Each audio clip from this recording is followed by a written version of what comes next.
kadang-kadang bila saya punya business down, saya terfikir balik, what if masa saya habis belajar dulu, saya continue bekerja dekat syarikat-syarikat corporate, MNC ke, kerja kerajaan ke, kerja sampai sekarang mesti income saya dah stable, maknanya saya dah tinggi kan.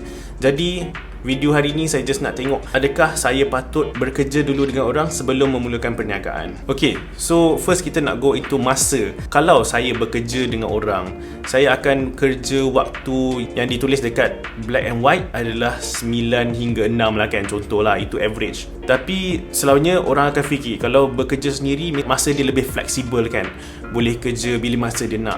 Tapi sebenarnya orang yang mulakan perniagaan, dia punya masa bekerja adalah 24 jam sehari. Macam saya punya business lah kan, saya banyak deal dengan clients.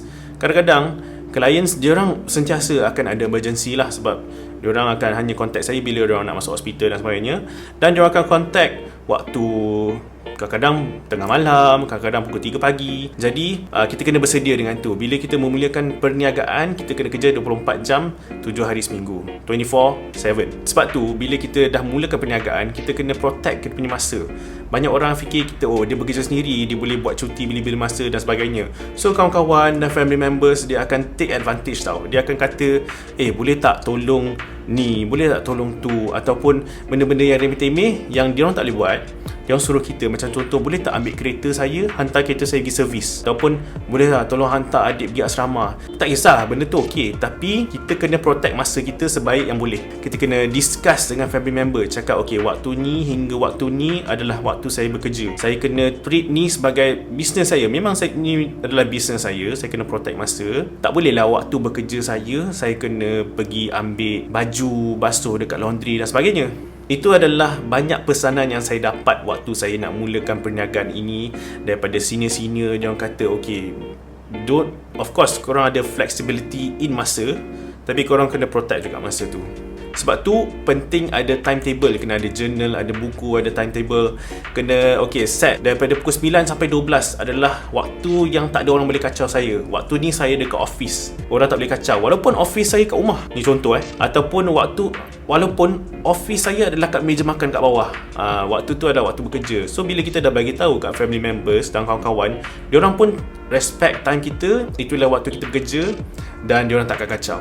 Okay, nombor 2 yang difference tak bekerja dengan orang dengan bekerja dengan sendiri adalah guidance. Dari segi guidance, of course kalau kita bekerja sendiri, kita kena banyak guna otak juga. Kita kena fikir cara yang sendiri, macam mana nak menyelesaikan masalah tu juga kan. Saya tak tahu ni sebab saya tak pernah bekerja. Ni adalah daripada apa yang saya tanya daripada kawan-kawan lah.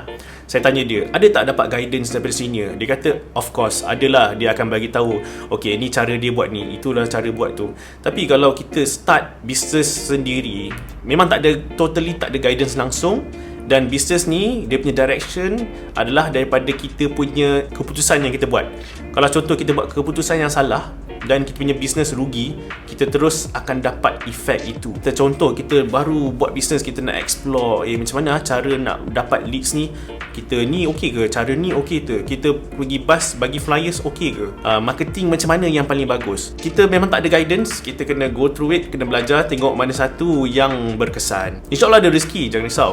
Of course ada rezeki. Bila kita buat bisnes, buat perniagaan, kita buat dengan betul, dengan niat betul, InsyaAllah akan ada rezeki. Tapi kita just tengok je dekat mana cara yang paling efektif dengan masa kita, dengan kita punya duit dan sebagainya. Macam contoh, belajar daripada kesilapan. Saya dah 10 tahun, 11, 12 tahun tak ingat lah. Dalam industri takaful ni pun saya ada buat silap juga. Ada macam clause sikit-sikit. Macam contoh, saya dah tahu dah apa yang tak boleh claim sebab apa.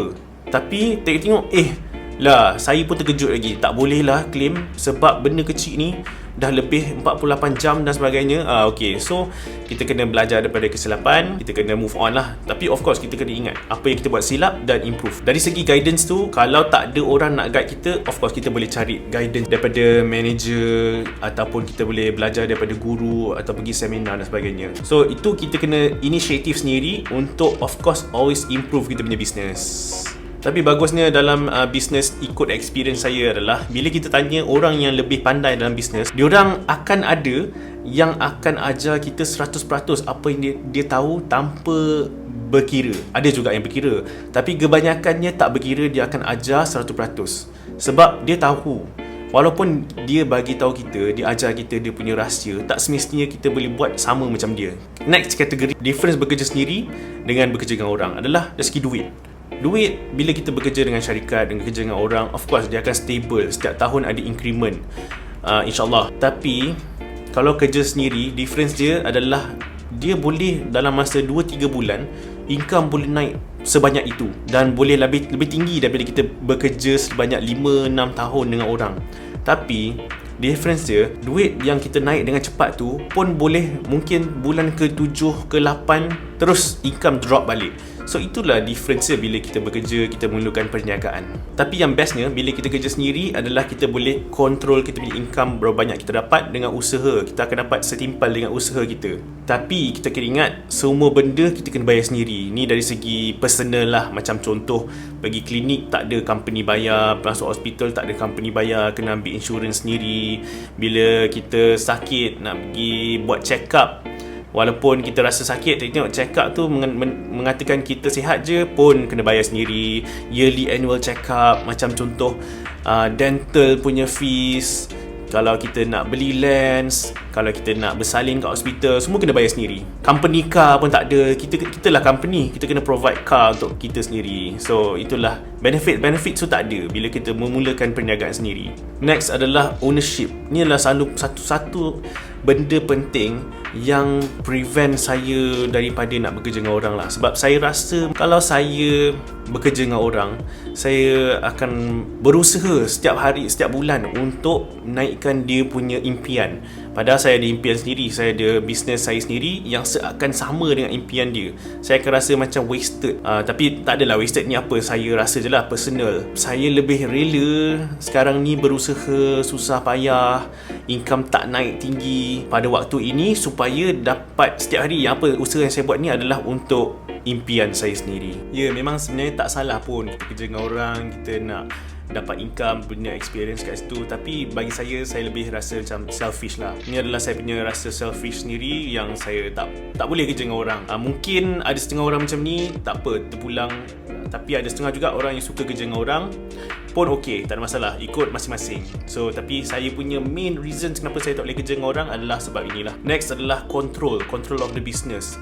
Direction of the company ni kita yang sendiri decide. Macam contoh, kita nak pergi ke arah mana, kita nak bekerja dengan orang ni, nak bekerja dengan orang tu, nak ambil supplier mana, kita boleh decide sendiri. Itu salah satu benefits bila kita memulakan perniagaan sendiri. Tapi of course, masa awal-awal tu janganlah kita berkira sangat, tak naklah, saya tak nak jual dengan dia, saya tak nak dia sebagai klien kita. Sebab kita memerlukan income itu kan.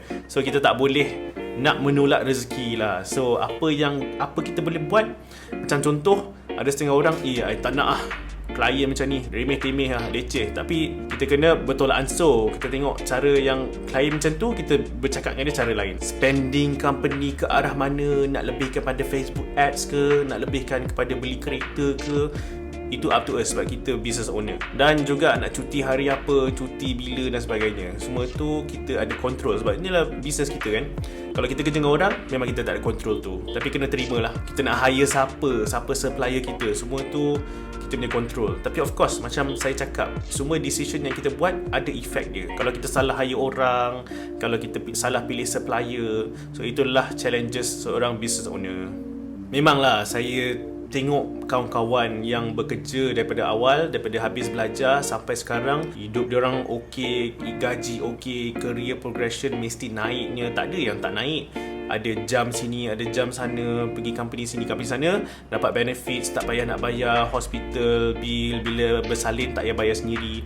Of course, saya rasa macam, best jugalah. Rasa macam, ada juga terfikir macam kadang-kadang, kalau aku kerja dulu, tak adalah aku kena bayar semua ni. Tapi, at the end of the day, bila fikir balik, saya rasa ada setengah orang memang tak boleh kerja dengan orang. Dan saya adalah salah satu orang yang lebih elok bina perniagaan sendiri. So, korang macam mana? Apa korang rasa? Dan kalau korang nak tengok macam mana saya nak bina beberapa multiple source of income, saya akan letak video kat sini. Pernah saya terangkan macam mana bisnes saya membina multiple source of income. Dan goal pada tahun ni adalah saya untuk simpan RM100,000. Kalau korang rasa video ni membantu, ada interesting benda yang membantu sikit, boleh minta subscribe supaya banyak kawan-kawan lain boleh tengok juga video-video saya. Okay? Alright. Thank you. Bye.